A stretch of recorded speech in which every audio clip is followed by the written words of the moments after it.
Alors la tangente de x, bien sûr, elle va être positive. Pourquoi? Tout simplement parce que, pardon, x, tangente, parce que c'est négatif sur négatif, vous savez, ça négatif sur négatif, ça donne positif. Donc tangente, et je vous rappelle toujours, attention, lorsque je parle de la tangente, il faut que x soit différent de pi demi plus k. Toujours, hein? D'accord? On verra dans la suite du cours pourquoi. Vous allez voir. Et maintenant, le dernier cas, si x appartient à l'intervalle 3 pi demi jusqu'à 2pi. Alors, dans ce cas, le cosinus est positif et le signe de x est négatif. Tangente de x est négative. Et toujours, je vous rappelle que x est différent de pi demi plus k. K appartenant à z. D'accord. Alors là, on peut le schématiser sur un petit cercle comme ça. C'est cette partie qui nous intéresse, c'est 3 pi demi jusqu'à 2pi. Voilà. C'est cette partie. Alors là, je vais assurer cette partie qui ne m'intéresse pas. Tout ça, c'est pas intéressant pour nous.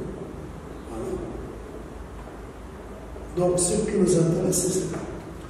Donc, vous voyez bien que sur un cercle trigonométrique, nous savons maintenant quand est-ce que le cos est positif et quand est-ce qu'il est négatif. Alors, vous voyez, regardez les quatre cas. Vous voyez bien que si nous sommes à droite, le cosinus il est positif. Si nous sommes à gauche, il est négatif pour le cosinus. Mais pour le sinus, en haut, regardez, en haut, il est positif et en bas, il est négatif. Alors, regardez bien l'axe du cosinus, celui-là, c'est l'axe OI. Regardez bien, c'est la plus grande valeur que peut prendre cosinus, c'est 1, elle est là, tout ça. Je vous rappelle qu'on travaille dans un cercle trigonométrique, donc le rayon est égal à 1. Et la plus petite valeur qu'il peut prendre, c'est moins 1. Ça, c'est la partie du cos. Donc, vous allez vous mettre d'accord avec moi si je vous dis que pour tout x de R, le cos de x, il est compris entre moins 1 et 1. De même, pour le sinus, sin de x, il est compris aussi entre moins 1 et 1. D'accord? Donc on ne peut jamais avoir le cos plus grand que 1. Ou bien le sinus, le cos plus grand que 1 est plus petit que moins 1. Par exemple, on ne peut jamais avoir le cos de x, on ne peut pas trouver un angle tel que le cos de x égale à 3, par exemple, ou 2. C'est pas possible. La même chose pour le sinus. Le sinus aussi, la valeur la plus grande qu'il peut prendre, c'est 1, et la plus petite, c'est moins 1.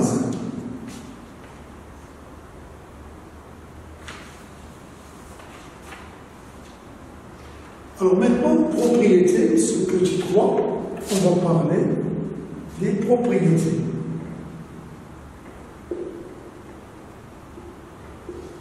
Il y a quelques propriétés que vous avez déjà vues l'année dernière. Cos carré, c'est que, la première propriété, cos carré de x plus sin carré de x égale à 1. Bien sûr, pour tout x, 1. Pour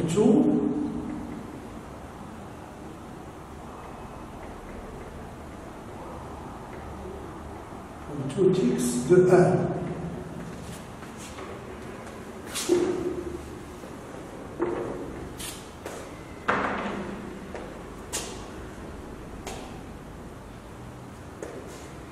Enfin, attention, je peux avoir une expression qui est plus grande que x. D'une façon générale, je peux avoir cos carré de u de x plus sin carré de u de x égale à 1. U de x est une expression réelle. Cos de x plus 2 pi égale à cos de x. K appartenant à z, bien sûr.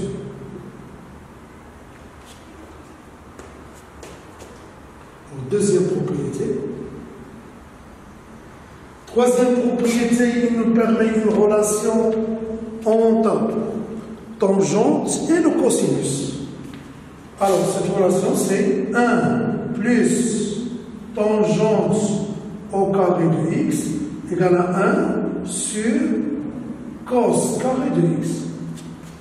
Bien sûr, pour tout x, simplement avec x doit être différent de pi demi plus k pi. K appartenant à z. On peut le démontrer, bien sûr, c'est facile.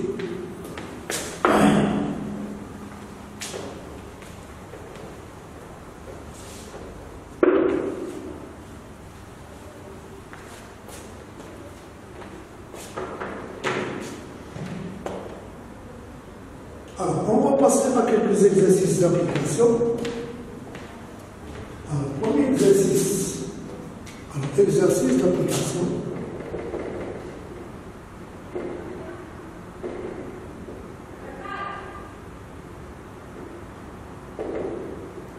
Exercice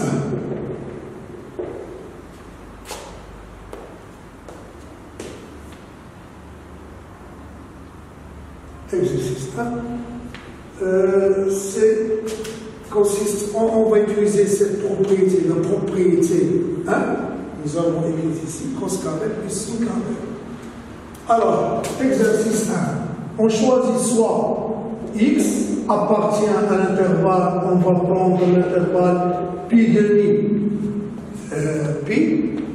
On donne ou bien on pose sin carré de x égale à 1k.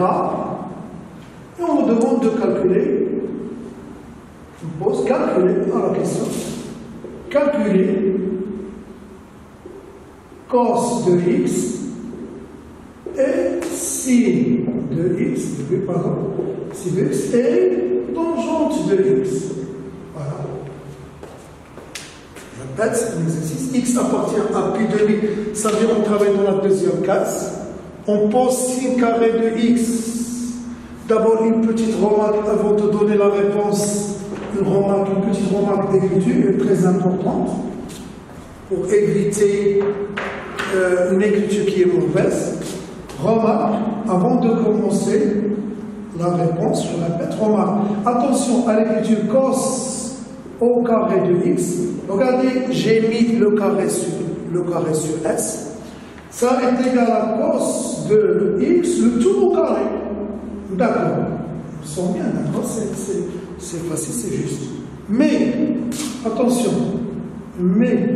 cos, si je mets le carré sur x, c'est pas la même chose. C'est pas la même chose. C'est différent de cos de x au carré. Donc faites attention à votre écriture, bien sûr. Donc, remarque. Et après, bien sûr, on va passer maintenant à la réponse.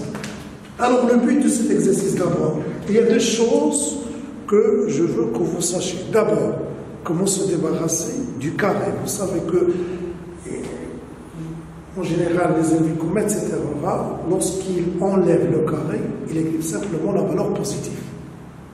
Deuxièmement, deuxième chose, il faut savoir dans quel intervalle on travaille, bien sûr, quelle est la valeur qu'on va prendre. Alors, réponse.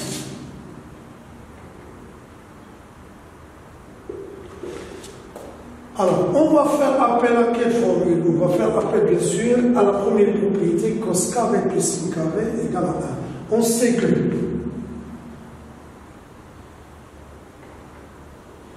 cos carré de x plus sin carré de x égale à 1. Et puisque sin carré égale à 1 quart, je vais remplacer sin carré par son expression équivaut à cos carré de x plus sin x au carré, je vais laisser 1 quart égale à 1.